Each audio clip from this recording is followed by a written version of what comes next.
Oui, mais Pas s'aveugler non plus. Je veux dire, Mantes-la-Ville, c'est pas les Invalides. Mantes-la-Ville, c'est quand même un territoire qui, certes, dans l'hypercentre, c'est effectivement des classes moyennes, mais tout autour, c'est quand même un territoire qui fait partie de ce qu'on appelle les territoires perdus de la République. D'ailleurs, pas perdus pour tout le monde.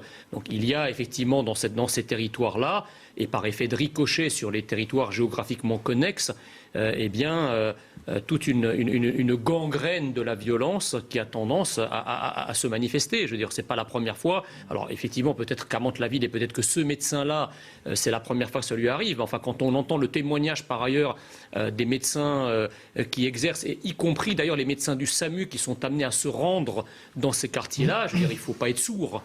Il y a quand même un problème dans ces quartiers. Ces médecins sont caillassés, brutalisés, au même titre d'ailleurs que les policiers, que les pompiers, tout ce qui peut représenter non seulement les forces de l'ordre et même les services de secours, mais je dirais tout ce qui peut représenter la France. Et là, je rejoins ce que disait Jean-Louis Burga il y a un instant. Effectivement, a tendance à se faire chasser manu militari d'un certain nombre de territoires. C'est une évidence. On peut le regretter, mais on ne peut pas le nier, madame. Mais attention aux amalgames. C'est tout. Mais reconnaissez-vous au moins qu'il y a certaines immigrations qui sont surreprésentées dans les actes de violence, oui ou non? Il faut arrêter avec ça. D'accord, vous ne reconnaissez pas, donc non, mais je vous laisserai pas insulter en fait.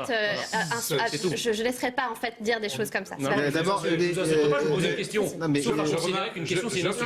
Je remarque qu'on a commencé notre plateau depuis à peu près 10 minutes et que immédiatement le terme immigration est prononcé. Oui, mais Jean Messia, il n'y a pas de lien pour l'instant. Pour l'instant, on ne sait pas. Il est possible que ça soit de bons blancs qui aient fait ça. Oui, mais la probabilité est quand même plus forte qu'elle ne le soit pas. Il dit, je n'ai plus la force, je veux continuer à aider, mais j'en peux plus. Écoutez, on le comprend. Il y a effectivement dans un certain nombre de territoires en France la loi de la jungle qui s'installe. C'est-à-dire qu'il le dit lui-même d'ailleurs, il n'y a aucun motif avéré à cette vandalisation. C'est une vandalisation gratuite. Parce qu'on nous a expliqué depuis des années que lorsque des populations s'en prennent par exemple à des forces de l'ordre, c'est parce que les forces de l'ordre les provoquent. Ou qu'il y a une présence policière qui peut être vécue comme une stigmatisation. Bon, là, en l'occurrence, ce monsieur est un médecin, il soigne les familles, peut-être qu'il soigne même les familles des gens qui ont fait ça. C'est ça le drame. Il n'est pas là en portant des armes, il n'est pas là pour arrêter quelqu'un. Et malgré tout, on voit que la violence se déchaîne de la même façon que s'il s'agit des forces de l'ordre. Donc c'est ça qu'on appelle l'ensauvagement en fait. C'est-à-dire qu'on a des territoires qui sont racaillisés, c'est-à-dire où il n'y a plus de loi, où il n'y a plus de règles, où les agressions à la fois physiques et les destructions de biens sont gratuites. Elles n'obéissent pas à des logiques, elles n'obéissent pas à des intérêts, elles obéissent à des pulsions de violence qui s'expriment, dont on ne connaît pas les raisons. Et effectivement, il faut réfléchir au pourquoi, du comment de ces situations. Et je pense que, en l'occurrence, ce qui se passe, c'est que du coup, les médecins ne veulent plus aller dans ces zones pour ces raisons-là. Du coup, ensuite, les hôpitaux se trouvent engorgés avec des urgences où les gens se présentent parce qu'ils n'ont plus de services médicaux. Et on rentre comme ça dans un engrenage. Qui va vouloir s'installer après que ce médecin soit parti dans un pareil territoire ? Personne. Et ensuite, on va venir nous expliquer que ces territoires sont désertifiés, qu'il n'y a plus de services publics, qu'il n'y a plus de médecins, qu'il n'y a plus d'infirmiers, qu'il n'y a plus personne. Mais la faute à qui ? Yves Durand. C'est ça la question. Moi, mais c'est vrai. Encore une fois, tout ça ne sont que des présomptions, mais je constate que ces dernières années, les présomptions ont dans 99,9% des cas, été avérées. Ça, c'est un chiffre statistique qui vous appartient et que moi je ne maîtrise pas. Il ne s'agit pas de jeter l'opprobre sur l'immigration, parce qu'encore une fois, l'immigration n'est pas un phénomène monolithique. Effectivement, aujourd'hui, nous avons un problème avec l'immigration afro-arabo-musulmane, dont le bilan sur la France et sur l'économie est plus que contrasté. Il y a eu des immigrations, des immigrations d'Indo-Chinois, de chrétiens d'Orient, de pieds noirs. Toutes ces immigrations-là ont été une chance pour la France. Mais toutes les immigrations ne sont pas les mêmes. Quand Jean Messoir a terminé, l'immigration, le phénomène migratoire, ça existe depuis que l'histoire des hommes existe. C'est comme ça. Le problème, c'est effectivement, aujourd'hui, non pas de contrôler l'immigration, mais de savoir comment on l'intègre. C'est pas un problème en fond d'immigration, c'est un problème d'intégration. Et moi, je ne repousse pas le nom, y compris d'assimilation. Donc de savoir comment les gens qui viennent de l'étranger... La France est un pays d'immigration. J'ai toujours considéré, moi, que Français de souche, c'était historiquement une stupidité. Alors, la France est un pays d'immigration. Moi, j'ai été élu du Nord, c'est pas acceptable. Je réagis par rapport à ce que disait Madame Gomez il y a un instant. Vous disiez à très juste titre qu'effectivement, la misère constitue un terreau pour la délinquance et la criminalité. Ça s'est avéré sur le plan, toutes les études économiques l'attestent. Mais alors, si vous êtes d'accord avec ça, pourquoi militez-vous en même temps pour la poursuite d'une immigration qui, dans sa écrasante majorité, est miséreuse ? Donc en fait, vous alimentez la criminalité, la délinquance en encourageant, comment dirais-je, qu'on alimente le terreau de la misère par l'immigration. Je suis vraiment, je pense à l'archétype de la gangrène de la République, ainsi que mes parents, toute ma famille et tous les amis d'enfance que j'ai pu avoir. Non, en fait, à aucun moment je pourrais vous laisser dire quoi que ce soit là-dessus. L'immigration est une richesse. Non, c'est pas vrai, elle ne l'est plus, madame. Jean Messia, laissez-la terminer, s'il vous plaît. Vous ne pouvez pas poser les questions et faire les réponses en même temps, sinon ça va être compliqué. Donc moi, ce que je vous dis, c'est que l'immigration est une richesse. On a besoin d'immigration et on remarque aujourd'hui, par ailleurs, que je ne suis pas sûre que les métiers les plus difficiles aujourd'hui soient réalisés par les bons blancs que vous affectez tant, pour lesquels vous avez tant d'affection. Vous les détestez ? Pour le coup, alors moi j'ai aucun problème en fait. Parce que contrairement à vous, excusez-moi monsieur, mais justement je refuse de faire certains amalgames. Parce que vous croyez que votre trajectoire est la trajectoire majoritaire aujourd'hui des immigrés qui arrivent en France. Je sais justement monsieur, j'ai un devoir moi, monsieur, j'ai un devoir moi en tant que fille d'immigré. En tant que personne qui connaît bien les milieux sociaux difficiles, en tant que personne qui connaît bien les quartiers difficiles, en tant que personne qui sait aussi ce que c'est qu'être stigmatisé, pas forcément, parce que moi, effectivement, je ne ressemble pas à une personne issue d'immigration, donc on me fout une paire royale dans la rue, je ne suis pas... Il y a plusieurs immigrations, madame. L'immigration, c'est pas un phénomène monolithique, madame, parce que votre immigration, comme la mienne d'ailleurs, effectivement, à un moment, ça a été une chance pour la France. Mais aujourd'hui, dans le contexte économique actuel, d'abord, l'immigration... On a un devoir de solidarité, l'immigration, c'est pas une déesse monolithique devant laquelle on va s'agenouiller. Il y a plusieurs immigrations. Il y a des mauvaises immigrations et des bonnes immigrations. Voilà. Allez-y. Moi, je crois que ce quartier est de plus en plus bien nommé, puisque Stalingrad, ça devient effectivement un champ de bataille entre le crack et certaines immigrations d'une part, et la population d'autre part, qui essaie de se défendre tant bien que mal. Il faut juste rappeler que ce qui se passe à Stalingrad n'est rien d'autre qu'un marché au sens économique du terme. C'est-à-dire que vous avez des offreurs, ce sont les dealers, vous avez des demandeurs, ce sont les drogués, et vous avez la marchandise qui s'appelle la drogue. Donc l'idée, si vous voulez, c'est d'essayer de casser l'une des branches de ce marché. Il y a la consommation sur place aussi. Mais c'est ce que je dis, c'est la demande. Qui crée un système terrible. C'est la demande. Donc en fait, le marché, il ne s'agit pas... Si vous touchez à rien et que la police est simplement là pour faire peur, le marché va se déplacer ailleurs. Mais donc c'est pas ça qui est efficace. Ce qui est efficace, c'est qu'il faut casser le marché lui-même. Alors de deux choses l'une, soit ces toxicomanes, effectivement, sont pris et sont mis dans le système de santé, dans le système sanitaire, éloignés de ces lieux, ça c'est compliqué à faire, soit effectivement les offreurs que sont les dealers sont embastillés, en tout cas arrêtés, traduits devant la justice et mis hors d'état de nuire. Et à ce moment-là, il n'y a plus de marché, donc il n'y a plus ce genre de situation. Mais le problème, c'est qu'aujourd'hui, moi personnellement, je ne pleure pas tellement ou pas tant que ça, je ne compatis pas tant que ça au problème de la population du quartier Stalingrad, parce qu'il ne faut pas oublier que ces populations ont voté pour une majorité qui est globalement favorable à la racaillisation de Paris. Voilà, donc effectivement, il ne faut pas qu'ils viennent pleurer ensuite sur les conséquences de leur vote. Moi, je dis à ces habitants... Il faut qu'aux prochaines élections, ils votent pour le camp national, pour des gens qui soient capables de mettre de l'ordre, de mettre de la sécurité, j'attends que vous soyez au pouvoir, j'ai l'impression que vous allez tout régler. Voilà, mais non, mais le moins qu'on puisse dire...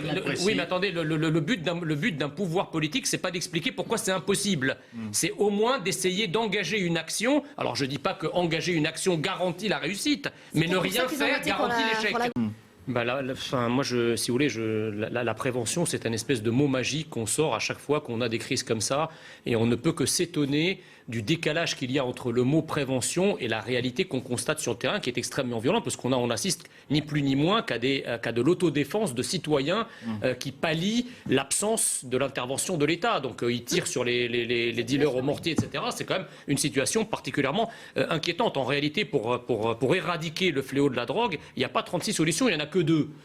Soit effectivement on se donne les moyens policiers pour casser les mafias, pour arrêter les gros bonnets, pour lutter contre les laboratoires de fabrication clandestine, ce qu'au demeurant plusieurs pays ont fait, et ça passe par une quasi-militarisation d'unités policières qui effectivement vont avoir la main lourde pour éradiquer complètement le trafic à la racine, donc dès la production, dès les processus de production. Vous connaissez un pays où ça a marché? Soit effectivement, attendez, laissez-moi finir. Soit effectivement, on ne se donne pas les moyens de le faire. D'enfiler les solutions on comme ça. On ne se donne pas les moyens de le faire, et dans ce cas-là, on légalise. Mais la légalisation, c'est une forme de capitulation. Je dis pas que ça, c'est une réflexion plus sérieuse.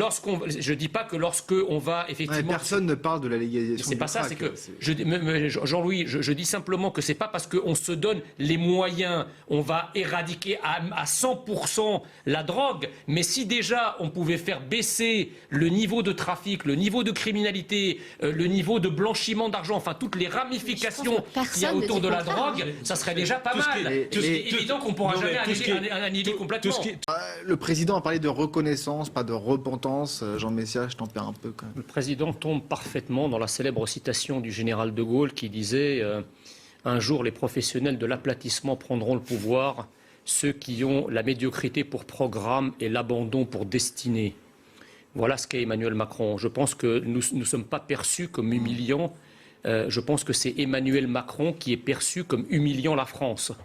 Voilà la vérité. C'est-à-dire qu'il n'y a pas une prise de parole, que ce soit en France ou à l'étranger, surtout à l'étranger d'ailleurs, ce qui pose problème, où Emmanuel Macron n'humilie pas la France. Quand il accuse à demi-mot en Algérie la France d'y avoir commis des crimes contre l'humanité, quand il dit que la France il n'existe pas de culture française, sans compter le florilège de mots particulièrement blessants qu'il a pu avoir à l'égard des Français, par exemple sur les analphabètes, les alcooliques, les Gaulois réfractaires, j'en passe et des meilleurs. Effectivement, Emmanuel Macron humilie en permanence la France et les Français. Alors voilà, donc moi je crois que quand il dit, alors c'est paradoxal parce que en même temps sur un autre moment de l'interview, il dit qu'il a un lien charnel avec la France, qu'il aime la France de manière charnelle. Mais enfin, comment est-ce qu'on peut aimer la France de manière charnelle et avoir ce genre de déclaration? Comment est-ce qu'on peut aimer la France de manière charnelle et en même temps autoriser l'arrivée incontrôlée de gens qui l'agressent, qui la violent, qui parfois la tuent? Enfin, tout ça est cousu de fil blanc et je pense que cette interview est à l'image du macronisme. C'est-à-dire une interview qui dit tout et son contraire et, excusez-moi, de laquelle ne transparaît pas l'amour du président de la République française à l'égard de la France. Quand on aime la France de manière charnelle, on la défend bec et ongle et on ne va pas dire que nous sommes vus comme humiliants. Juste une petite remarque parce que effectivement, Emmanuel Macron, quand il dit que nous sommes perçus comme humiliants, c'est dans la foulée, il dit que parce qu'en fait, on ne reconnaît pas les histoires, les trajectoires individuelles, etc. Mais enfin, dans ce cas-là, c'est 99,9% des pays dans le monde qui seraient perçus comme humiliants. Parce que je ne connais pas beaucoup de pays dans le monde qui ont fait un travail de mémoire aussi lourd que celui qu'a fait la France. Je veux dire, quid par exemple lorsque le FLN qui gouverne... Donc c'est pas choquant de dire ça puisque... mais attendez, si nous... Alors non, parce qu'en fait nous on l'a fait ce travail. Je veux dire, il n'y a pas un jour où on se lève où on n'entend pas que la France a été coupable de quelque chose à travers l'histoire. J'aimerais bien voir d'autres pays dans le monde, notamment ceux qui nous donnent des leçons, en particulier l'Algérie, faire au moins le quart du chemin que nous avons parcouru en France. C'est très bien d'être exemplaire. Le FLN qui gouverne encore l'Algérie aujourd'hui n'a jamais reconnu ces crimes. Il n'a jamais fait le moindre pas en ce sens pour reconnaître toutes les atrocités et les horreurs qu'il a commises. Et pourtant, ça l'empêche pas tous les jours, non seulement... Mais là, on ne parle pas de l'Algérie, on parle de la France. Non seulement de ne pas se reconnaître comme humiliant, mais en plus de donner des leçons à la France. Ça, c'est une chose. La deuxième chose, c'est que dans la même interview, Emmanuel Macron nous dit les Français sont en proie aux mêmes peurs qu'il y a 10 siècles. Mais attendez, il prend les Français pour des paysans illettrés. Non, je crois que les Français, s'il y a une chose dont ils en ont marre, c'est qu'on se foute de leur gueule depuis autant de temps. Voilà de quoi on marre les Français. C'est pas qu'ils sont agis par la peur, ils sont agis par la peur sur tous ceux qui le gouvernent. Ça vous choque, Jean Messia, la vaccination obligatoire? Moi, ce qui me choque, c'est le mot obligatoire. Voilà, Ah oui, c'est le sujet, en fait. Oui, mais la vaccination, je pense que... L'école est obligatoire. C'est marrant parce que les gens autour de ce plateau sont capables de parler de prévention à tort et à travers, et s'agissant de la vaccination, ils veulent obliger. Moi, je crois que justement, là, la prévention, l'explication, la pédagogie en amont permettra aux gens, effectivement, de faire le choix vers la vaccination. Mais la rendre obligatoire, mais dans ce cas-là... Il y a déjà des vaccinations obligatoires. Mais alors, il y a d'autres débats. Alors, pourquoi ne rend-on pas le vote obligatoire, enfin, des obligations? Il existe déjà des vaccinations Il y a 11 obligatoires. vaccins obligatoires, en tout cas, qui aujourd'hui expliquent. Oui, mais c'est peut-être. Mais en tout cas, à ce stade, moi, je suis contre l'obligation. Jean-Louis Burga, en 20 secondes. Ça ressemble à un débat que j'ai vaguement connu il y a plus de 50 ans, quand ma mère, qui était un peu dans votre situation, refusait le BCG, qui était un vaccin qui sauvait les gosses à l'époque, parce que ma mère était un peu dans le milieu médical. Mais c'était une énorme erreur qui a coûté la vie à beaucoup de monde. Bon, Enfin, le BCG, excusez-moi, mais le Covid, pour l'instant, son taux de létalité, son taux de mortalité, c'est pas la tuberculose, c'est terminé. La polio, c'est pas c'est terminé, en tout la cas. diphtérie. Enfin bon, Merci en tout cas d'avoir participé à ce débat.